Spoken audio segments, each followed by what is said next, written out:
Hello बच्चों, क्या हाल चाल। मैं आमिर जींदड़ और हम लोग पढ़ रहे हैं क्लास 10th का चैप्टर इलेक्ट्रिसिटी। बच्चों, इलेक्ट्रिसिटी चैप्टर में आज हम जो टॉपिक पढ़ने जा रहे हैं वो टॉपिक है factors that affect resistance. Basically resistance के बारे में हमने पढ़ लिया था, ओम्स लॉ हमने पढ़ लिया था। आज का जो टॉपिक है वो है कि कौन कौन से फैक्टर्स हैं जो रेजिस्टेंस को अफेक्ट करते हैं। बच्चों, रेजिस्टेंस क्या होता है या मैं पहले एक बार लिस्ट बना दूं कि क्या क्या बातें हमने पढ़ ली हैं। हमने सबसे पहले सीखा था आई, करंट के बारे में। What is current? Current is Q by T. उसके बाद हमने सीखा, ये सारे लेक्चर में अपलोड कर चुका हूं, उसके बाद हमने सीखा potential V is equal to what? W by Q। उसके बाद हमने इन दोनों का रिलेशन सीखा। Which relation is what? Ohm's law. V is equal to I R, means इस आर के बारे में स्टडी की। और अब हम इस बात को आगे बढ़ाएंगे कि जो रेजिस्टेंस होता है ये क्या होता है। तो मैं वही बता रहा था कि रेजिस्टेंस क्या होता है। रेजिस्टेंस बेसिकली होता है अपोजिशन टू करंट। अब किसी भी वायर में रेजिस्टेंस कैसे अप्लाई होता है? तो किसी भी वायर में रेजिस्टेंस अप्लाई होने का मेथड ये है कि वो जो वायर है उस वायर में कुछ आयंस होते हैं, कुछ पार्टिकल्स ऐसे होते हैं जो इलेक्ट्रॉन के फ्लो को अपोज करते हैं। अब जब इलेक्ट्रॉन ऐसे किसी वायर में फ्लो हो रहा है, ऐसे जा रहा है और उसको कोई इफेक्ट करे, और वो इफेक्ट होता है कोलिजन की वजह से, यानी कि कोई ना कोई चार्ज पार्टिकल या कोई भी आयन उस इलेक्ट्रॉन से कोलाइड हो जाता है। तब उससे कोलाइड हो गया तो क्या हो गया? उसकी स्पीड को कम कर देगा, वो जो वहां पे जा रहा है उसके बेसिकली बहाव को रोक देगा। तो एग्जैक्टली वही होते हैं रेजिस्टेंस। जैसे आप सड़क पर जाते हैं तो पीछे ब्रेकर्स होते हैं, उनका नाम ब्रेकर्स क्यों है? क्योंकि वो स्पीड को ब्रेक कर देते हैं, राइट? तो वो स्पीड ब्रेकर्स होते हैं कि स्पीड को ब्रेक कर देना। ऐसे ही वायर के अंदर, किसी भी एक तार के अंदर भी इस तरह के ही ब्रेकर्स होते हैं, इस तरह के ही रुकावट रेजिस्ट करने वाले कुछ आयंस होते हैं जो करंट को रोक देते हैं, करंट को रेजिस्ट कर देते हैं। इसलिए हम उसको क्या कहते हैं? रेजिस्टेंस। तो वो रेजिस्टेंस है, वो रेजिस्टेंस आर बेसिकली किन किन फैक्टर्स पे डिपेंड करती है, ये अपना आज का टॉपिक है। आइए मैं स्टार्ट करता हूं। मान लीजिएगा हमारे पास एक वायर है, ये एक मैंने वायर है जूम की, और इस वायर का ये क्रॉस सेक्शन एरिया ए है, राइट?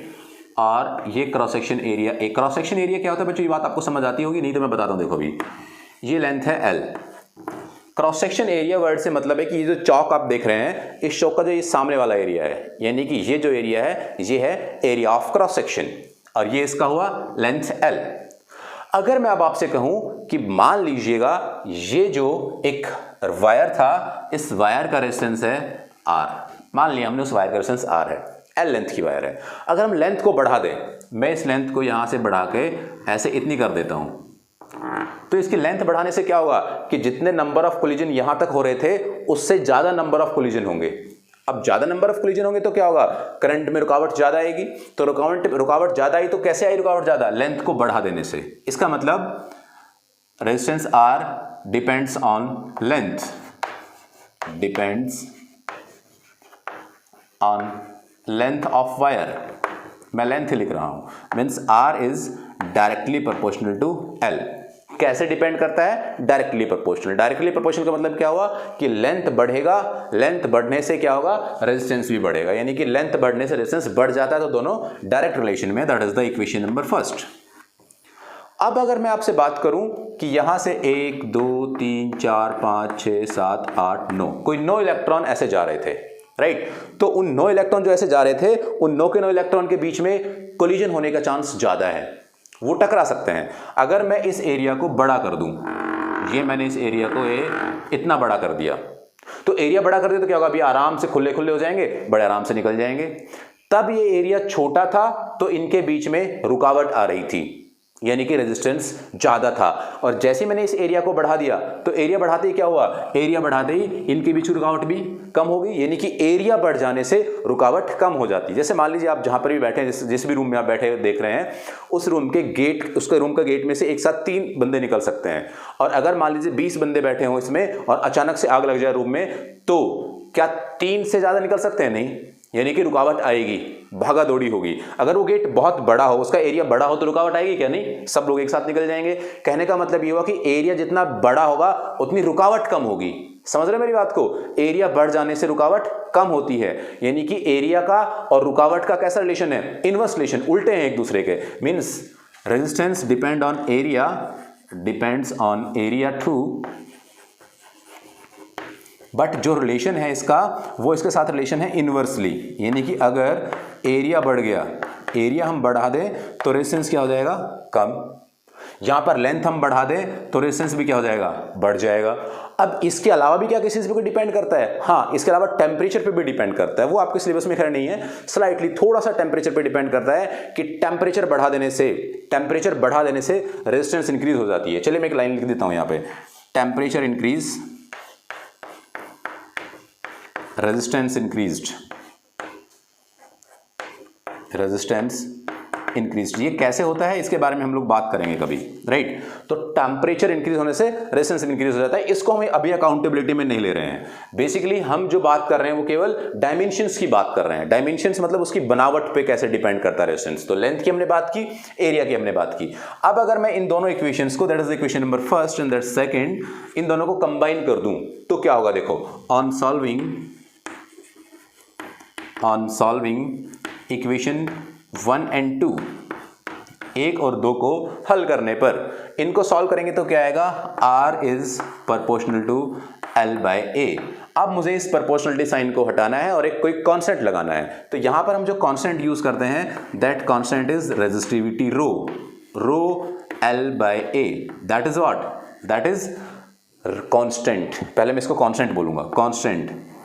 और इस कांस्टेंट को हम लोग क्या कहते हैं, resistivity.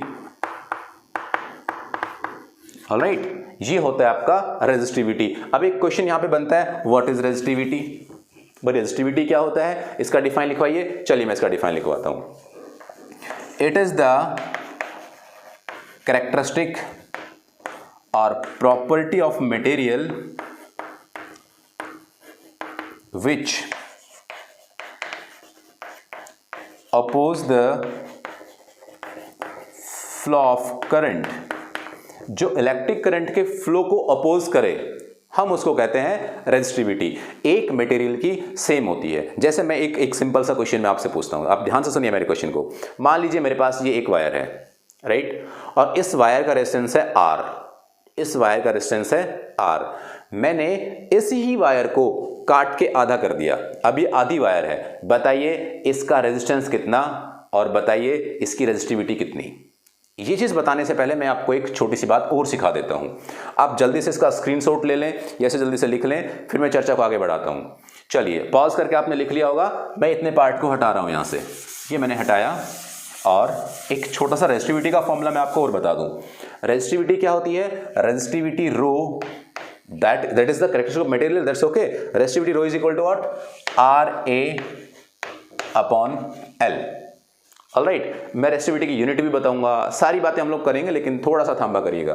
Resistivity RA upon L, अगर मैं यहां से एरिया की वैल्यू भी यूनिट कर दूं 1 कर दूं और लेंथ की वैल्यू भी यूनिट कर दूं 1 कर दूं, तो क्या हो गया, resistivity rho is equal to resistance for unit area and length, for unit area and length, area, right. तो यहां से ये इसके बराबर हो जाता है, तब एरिया और लेंथ इसकी 1 1 हो। तो अब बताइए मेरे क्वेश्चन का आंसर कि ये मेरे पास वायर, इसका रेजिस्टेंस R, मैंने इसको काट के आधा कर दिया। बताइए इसका रेजिस्टेंस कितना और रेजिस्टिविटी कितनी। तो आप कह रहे होंगे लेंथ पे डिपेंड करता है, दोनों बराबर है, लेंथ आधी रेजिस्टेंस आधा, तो रेजिस्टिविटी भी आधी। नहीं, इसका R हो जाएगा हाफ। बिल्कुल सही कहा आपने, क्योंकि लेंथ आधी तो रेजिस्टेंस भी आधा। बट रेजिस्टेंस रेजिस्टिविटी के तब बराबर होता है, ध्यान देना, तब बराबर होता है तब एरिया और लेंथ यूनिट हो। यहां पर यूनिट नहीं थी, तो इसका मतलब रेजिस्टेंस तो half but resistivity same. Resistivity same क्यों, क्योंकि resistivity is the characteristic of material. क्या मटेरियल चेंज हुआ, नहीं, मटेरियल तो वही था, मटेरियल वही था, बस मैंने इसकी लेंथ को चेंज किया। तो लेंथ पे क्या चीज डिपेंड करती है, लेंथ पे डिपेंड करती है रेजिस्टेंस। और रेजिस्टिविटी किस पे डिपेंड करती है, resistivity depend on the basically characteristic और प्रॉपर्टी है। और यहां पे भले ही आप लिख भी सकते हैं, depends on nature of material. Resistivity depend on nature of material, उस मटेरियल के नेचर पे डिपेंड करती है रेजिस्टिविटी। तो यहां पर मटेरियल चेंज हुआ क्या, नहीं हुआ, इसलिए रेजिस्टिविटी क्या रही इसकी सेम। तो ये बात आप गांठ बांध ले, कभी भी लेंथ एरिया चेंज करने से रेजिस्टिविटी चेंज नहीं होती, because resistivity is the characteristic of material change करने से चेंज होगी रेजिस्टिविटी, बाकी किसी चीज को चेंज करने से चेंज नहीं होगी। मींस डायमेंशंस पे डिपेंड नहीं करती, रेजिस्टिविटी डिपेंड करती है मटेरियल के नेचर पर। What about the unit of that, इसके यूनिट की बात करें तो क्या, तो इस रेजिस्टेंस की यूनिट क्या होती है, ओम। एरिया की यूनिट मीटर स्क्वायर, और लेंथ की यूनिट भी क्या, मीटर, तो 1 मीटर से मीटर कैंसिल तो क्या, ohm metre. That is the unit, of resistivity. ये रेजिस्टिविटी की यूनिट हुई। तो यहां से हमने सीखा कि किन किन फैक्टर्स पर रेजिस्टेंस डिपेंड करता है, और ये लेंथ और एरिया पे डिपेंड करता है। बीच में एक कांस्टेंट आया था रेजिस्टिविटी, उस रेजिस्टिविटी के बारे में मैंने आपसे बात की कि ये एक कैरेक्टरिस्टिक होती है मटेरियल की, जिसकी वजह से केवल जो चेंज होती है केवल मटेरियल के चेंज करने से चेंज होती है, बाकी किसी चीज की चेंज करने से चेंज नहीं होती। इससे रिलेटेड बहुत सारे न्यूमेरिकल्स क्वेश्चंस बन सकते हैं, वो न्यूमेरिकल क्वेश्चंस मैं आपसे डिस्कस करूंगा नेक्स्ट लेक्चर में। लेकिन आप ये पूरी की पूरी जो चीजें मैं आपको बता रहा हूं, आप ये जरूर लिख लें। अगर आपको कोई भी डाउट है आप मुझे कमेंट बॉक्स में लिखें, आपको कोई चीज़ नहीं समझ आ रही है मैं उस पर दोबारा से रिपीटली आपको कुछ ना कुछ सॉल्यूशन उसका मैं दूंगा। आप जितनी भी चीज़ें लिख रहे हैं जरूर मुझे कमेंट करके इन्फॉर्म कर सकते हैं कि हाँ ये सारी चीज़ें बहुत सही चल रही हैं, राइट। तो अब हम नेक्स्ट लेक्चर में न्यूमेरिकल्स का भी डिस्कशन करेंगे कि न्यूमेरिकल्स क्या हैं।